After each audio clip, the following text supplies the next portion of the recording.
beginning shortly immediately after birth, and really for the first few years of life, the brain is making connections between brain cells at a very rapid pace.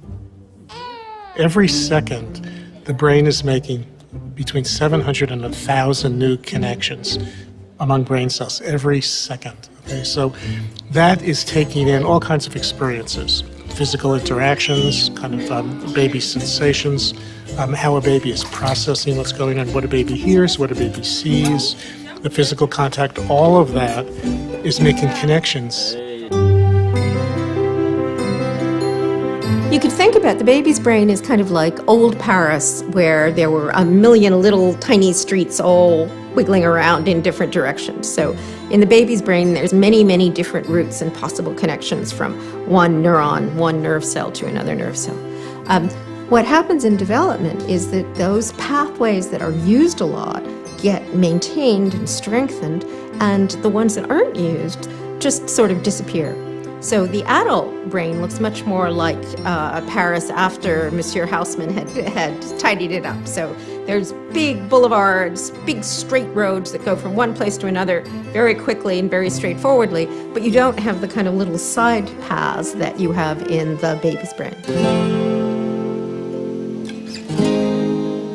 The brain never stops developing until you die.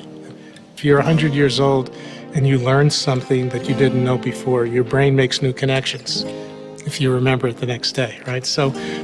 But the most rapid period of brain development is in the first few years.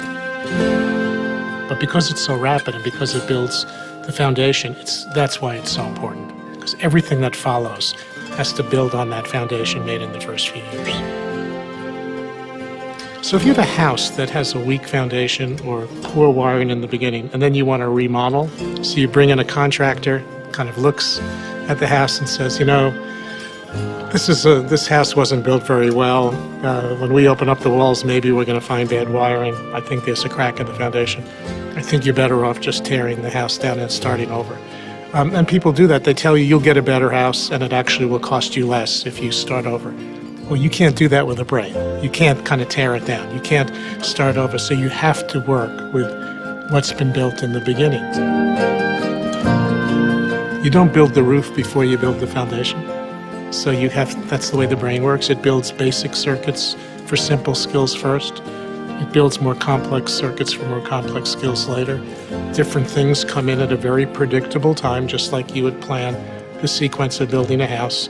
So when they come in, when they're built, is pretty much controlled by genetics, but how they're built is controlled by experience. O que me vem à cabeça é uma imagem que é da minha infância. Sabe o que é? O meu pai tinha uma loja de material de construção. E uma das coisas que a gente vendia muito para os clientes era aquela fita isolante, né? Então, para mim, o que é o afeto? O afeto é a fita isolante das ligações entre os neurônios. Uma vez que você tem a ligação entre os neurônios, vem um afeto e faz com que aquela ligação seja tão forte que ela nunca mais será desfeita.